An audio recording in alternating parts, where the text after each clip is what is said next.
Hi guys, welcome to my channel. Today I'm making a pumpkin chocolate chip loaf cake or loaf bread, whatever you want to call it. The flavors are very warm and seasonal, and the chocolate adds a nice rich flavor. Stay tuned for the recipe and let's get baking today. So as always, I'm going to list all the ingredients down below in the description box. I have already preheated my oven to 350 degrees Fahrenheit. And I'm going to start with the dry ingredients first. So I'm going to sift 1 3/4 cups of flour. Then you want to use 1 teaspoon of baking soda, not baking powder, so just keep that in mind. 2 teaspoons of ground cinnamon, 3/4 teaspoon of salt.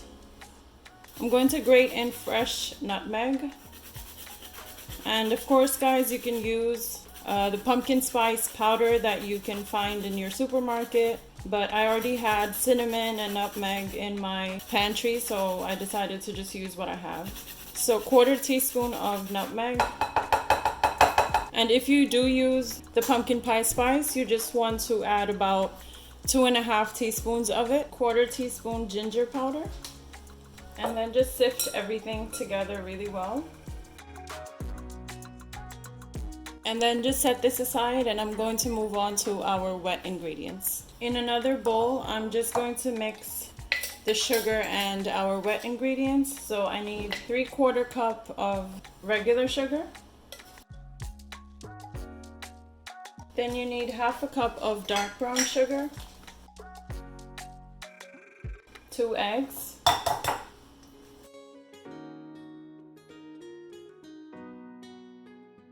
1.5 cup of this pumpkin pie mix,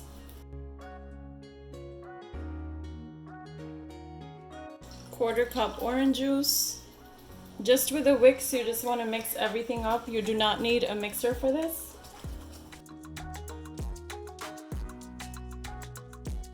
Forgot to add oil. You don't need any butter for this, so I'm going to use 1/2 cup of canola oil and just nicely mix everything up.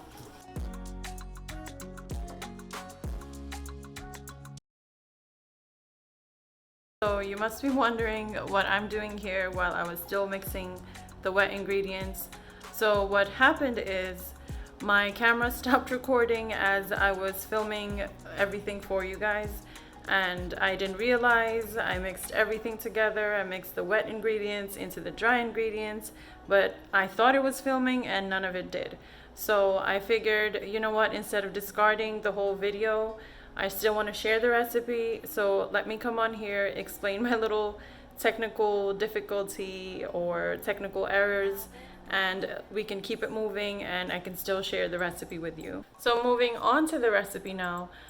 What I did after you saw me mixing all the wet ingredients, I added the wet ingredients into the dry ingredients, and then I whisked all of that together really well. And then after all that batter was mixed, I added 2/3 of a cup of chocolate chips into that, and I folded the whole batter together, mixed the chocolate chips into the batter. And then in a greased loaf pan, I added the batter, and then I put it in the oven for about an hour at 350 degrees Fahrenheit.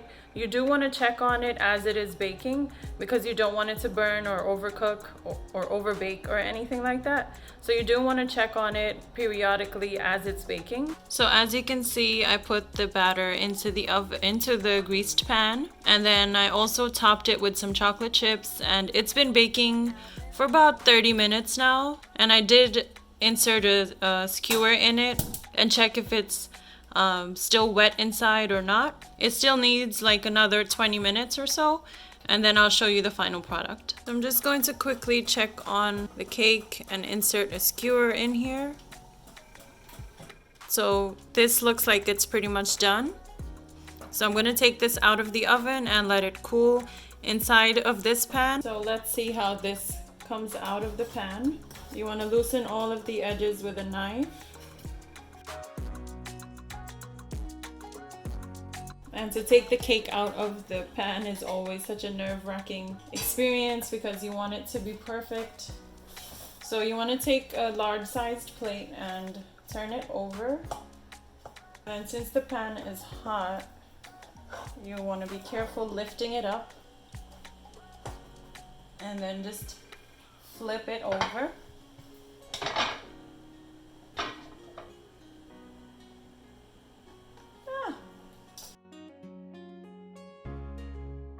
And voila, our pumpkin chocolate loaf cake or loaf bread is all done. So I just wanted to show you the inside of the cake by cutting it. So that's the inside of our cake. It looks super moist, and the cinnamon flavor is just gonna add a nice warmth to it. And of course, you just can't go wrong with chocolate ever. So there you have it. Our pumpkin chocolate chip loaf cake is all done. I hope you enjoyed this recipe. I apologize again for the technical difficulties I had while filming today. Baking, cooking, and filming doesn't always go together. It's a lot of work. So you just never know where you're going to go wrong. I hope you still liked this recipe I shared, and I hope you try it in your kitchen and let me know in the comment sections below what you think of this recipe. As always, guys, I'll see you in the next video. Until then, take care of yourselves and bye.